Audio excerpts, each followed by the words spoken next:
Hello प्यारे बच्चों, नमस्कार। मेरा नाम है पंकज सोम और आज एक बहुत ही शानदार विषय की शुरुआत मैं आपके साथ कर रहा हूँ जिसे समझना बहुत ही इंटरेस्टिंग है, जिसके बारे में पढ़ना रोज ऐसी फीलिंग देता है कि यार थोड़ा और जाने इसके बारे में, थोड़ा और पता करें इसके बारे में।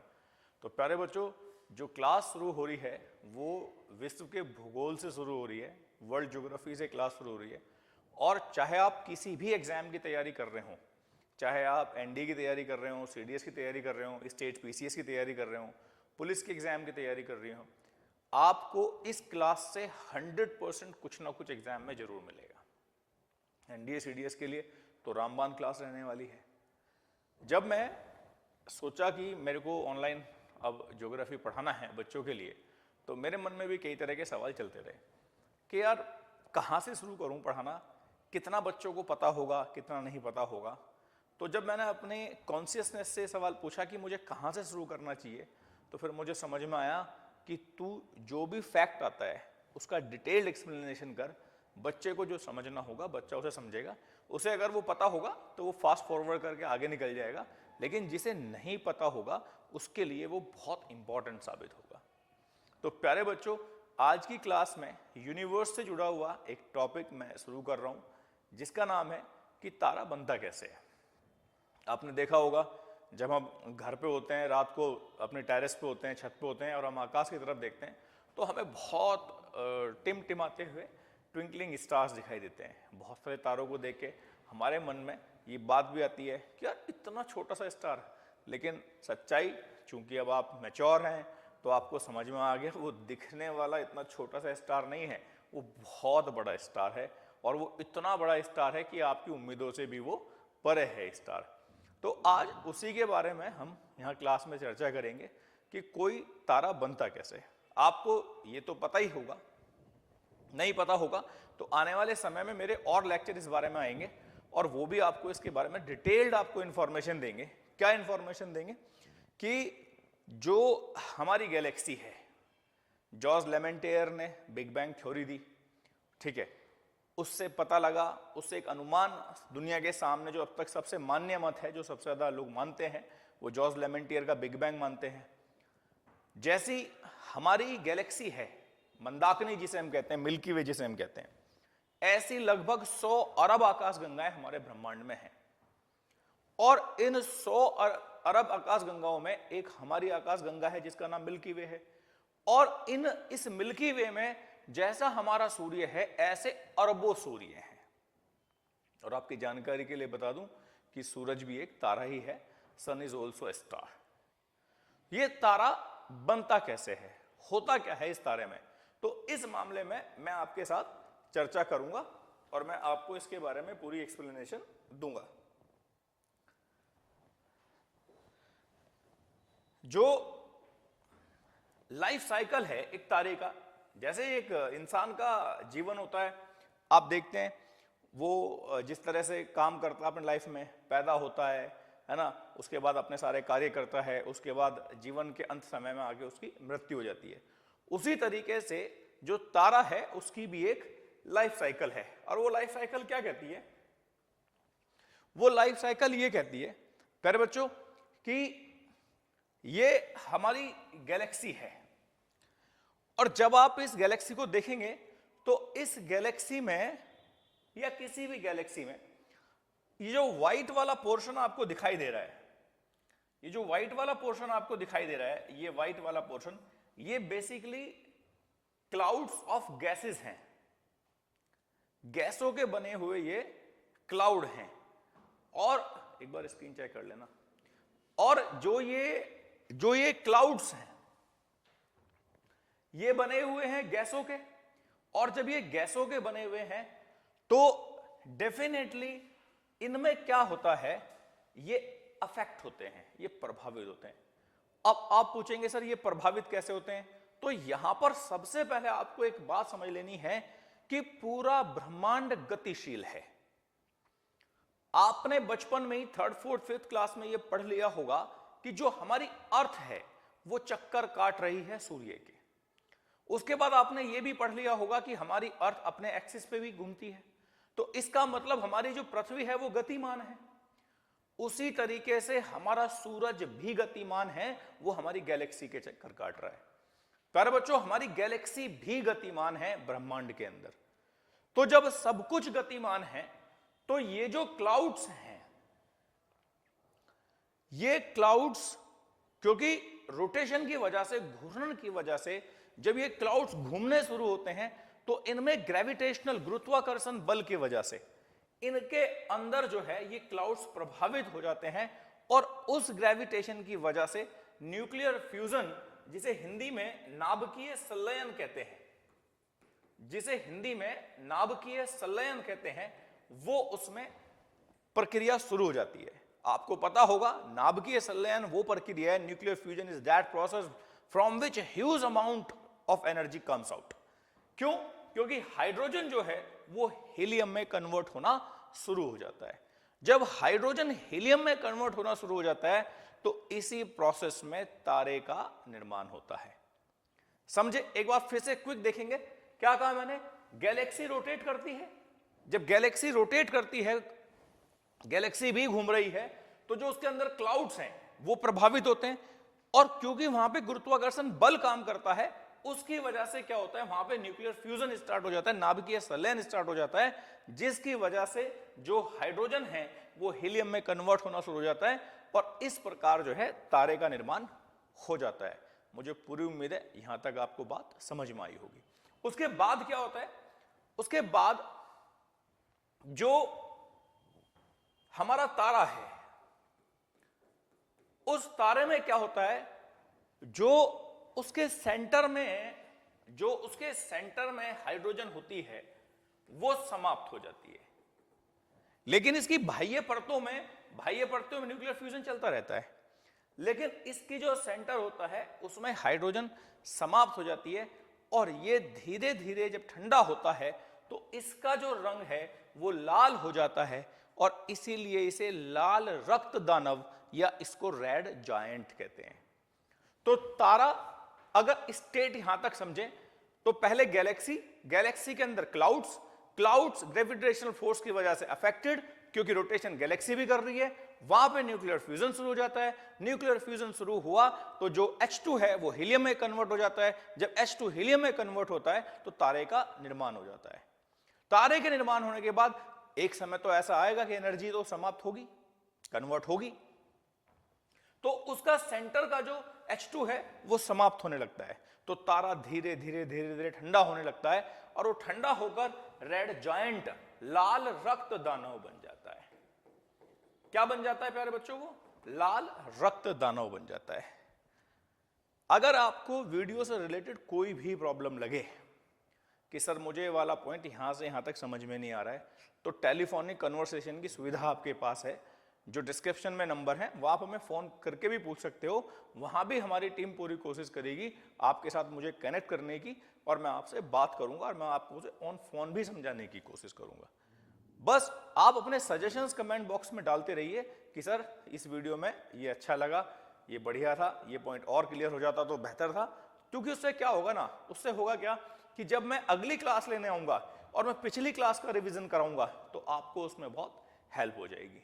ठीक है प्यारे बच्चों, तो रेड जायंट का फॉर्मेशन यहां तक हुआ। जब रेड जायंट हो जाता है, तो उसके बाद जो हीलियम है वो कार्बन में कन्वर्ट होती है और कार्बन जो है वो और हैवी मेटल जो होते हैं जैसे आयरन, उसमें कन्वर्ट होता है और उस समय उस तारे के अंदर एक बहुत बड़ा विस्फोट होता है, एक बहुत बड़ा एक्सप्लोजन होता है, जिसको हम सुपरनोवा एक्सप्लोजन बोलते हैं। तो सुपरनोवा एक्सप्लोजन कहां से आया? रेड जायंट के बाद हीलियम किस में कन्वर्ट हो जाता है? जो उसकी बाहरी परतों में भी था वो कार्बन में, और कार्बन किस में कन्वर्ट हो जाता है? आयरन में, लोहे में, जिसकी वजह से उसके अंदर बहुत भारी भरकम विस्फोट होता है और उस तरह से क्या वो होता है, उसे सुपरनोवा हम एक्सप्लोजन हम उसे कहते हैं। अब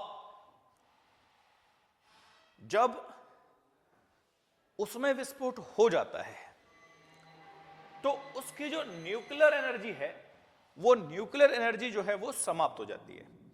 अब जब वो न्यूक्लियर एनर्जी जो नाभिकीय उसकी ऊर्जा है जो समाप्त हो जाती है, उसकी वजह से क्या होता है, उसको श्वेत वामन में वो कन्वर्ट हो जाता है, जिसको हम बोलते हैं व्हाइट ड्वार्फ।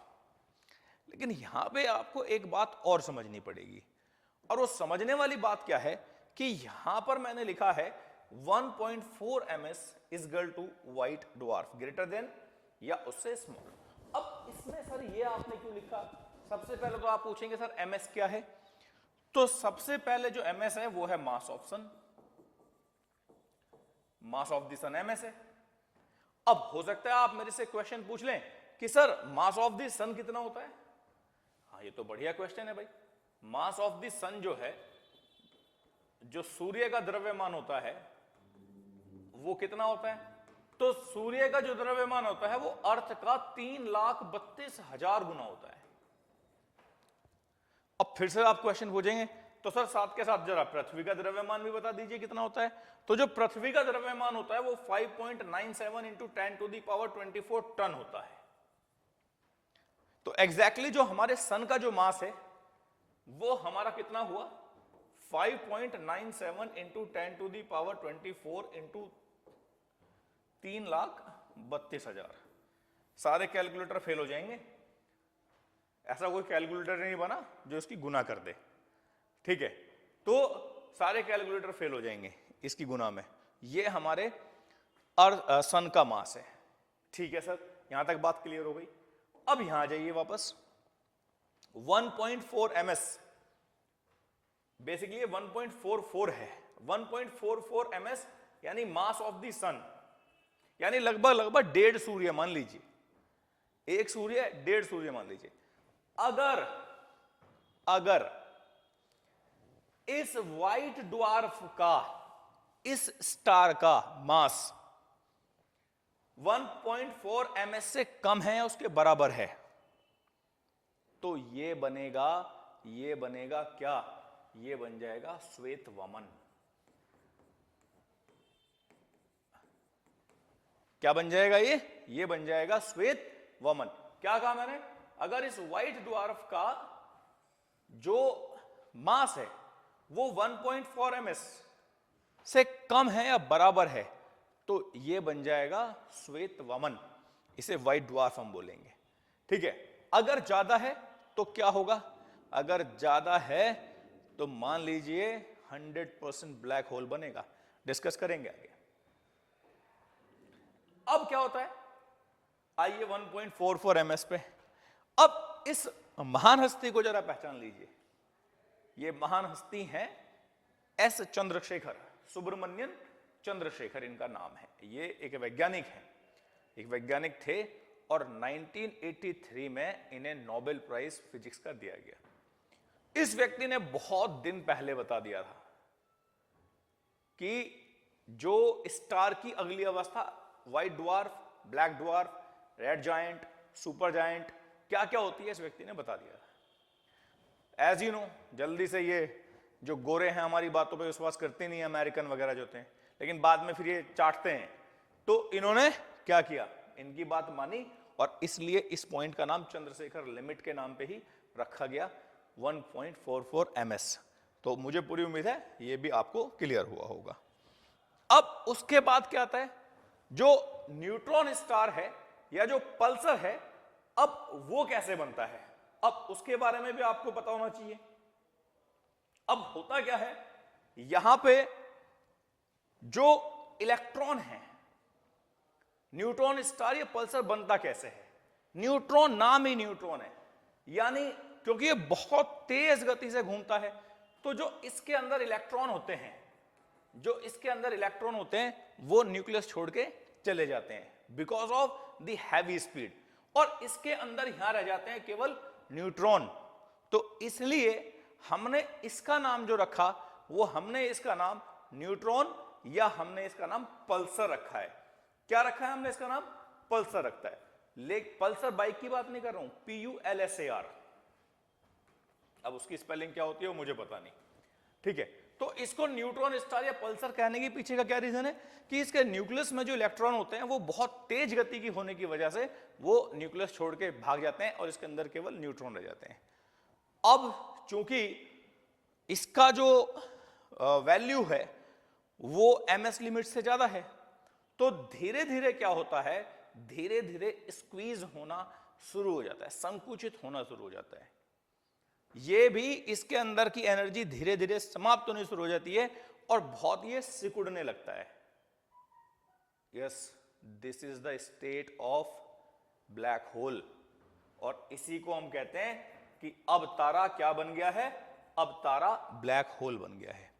ब्लैक होल वो बड़ा पिंड है जिसके अंदर पूरा का पूरा सूरज भी समा जाए।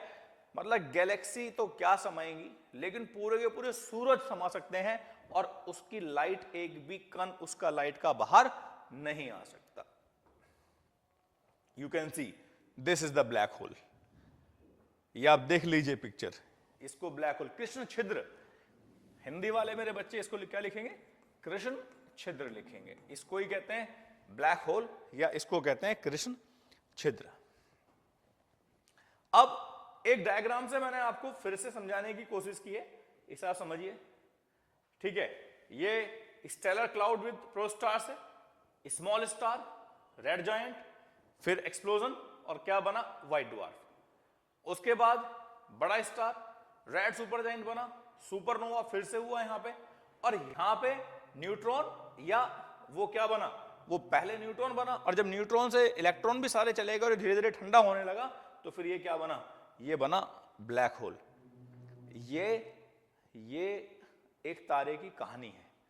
तो अगर फटाफट फिर से समझने की कोशिश करें कैसे कैसे चीजें होती हैं, तो क्या था, गैलेक्सी के अंदर क्लाउड्स हैं, वो रोटेशन की वजह से अफेक्ट होते हैं, ग्रेविटेशनल फोर्स लगता है, न्यूक्लियर फ्यूजन शुरू हो जाता है।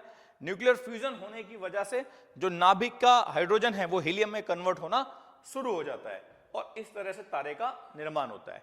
लेकिन धीरे धीरे वो हाइड्रोजन भी समाप्त हो जाता है, लेकिन इसकी बाहरी परतों में वो प्रक्रिया चलती रहती है, लेकिन इसका हाइड्रोजन समाप्त हो जाता है और ये ठंडा होकर लाल रंग का हो जाता है, जिसकी वजह से इसको हमने कहा रेड जायंट स्टार। उसके बाद सुपरनोवा एक्सप्लोजन होता है। सुपरनोवा एक्सप्लोजन में क्या होता है, जो हीलियम होती है वो कार्बन में कन्वर्ट होती है और कार्बन जो है वो कन्वर्ट हो जाता है आयरन में, जिसकी वजह से इसमें बहुत बड़ा एक विस्फोट होता है। विस्फोट होने के बाद इसकी न्यूक्लियर एनर्जी बिल्कुल समाप्त हो जाती है और ये ठंडा हो जाता है, और ठंडा होने के बाद ये बन जाता है व्हाइट ड्वार्फ। कोई भी बॉडी व्हाइट ड्वार्फ कब बनेगी, अगर उसका मास 1.4 ms से छोटा है तो वो बनेगा व्हाइट ड्वार्फ। अगर उसका मास 1.4 से ज्यादा है तो वो बनेगा ब्लैक ड्वार्फ या न्यूट्रॉन या पल्सर या ब्लैक होल वो बनेगा। ये इसका पूरा का पूरा कंक्लूजन है। तो आपको इस क्लास में, मुझे पूरी उम्मीद है कि ये साइकिल आपको समझ में आई होगी। अगले टॉपिक में मैं फिर इससे कुछ बेहतर आपके लिए लेके आऊंगा और आप जो है उसको एक्स्ट्राऑर्डिनरी तरीके से पढ़ेंगे। नोट्स जरूर बनाते रहिएगा, किसी भी तरह का कोई प्रॉब्लम लगे तो मुझे कॉल करिएगा। 15 मार्च से हमारा एनडीए का क्रैश कोर्स शुरू हो रहा है, उससे बाद में हमारा एनडीए का स्कॉलरशिप टेस्ट है, ठीक है। उसके बाद हमारा एनडीए का मेन बैच शुरू होगा आधार क्लासेस में। एसएससी का बैच आज से शुरू हो गया है, पुलिस का बैच आज से शुरू हो गया, डेमो आज से शुरू हो गए हैं, तो आप उसके लिए रजिस्ट्रेशन करा सकते हैं। मिलते हैं नेक्स्ट क्लास में। Thank you very much. जय हिंद, जय भारत।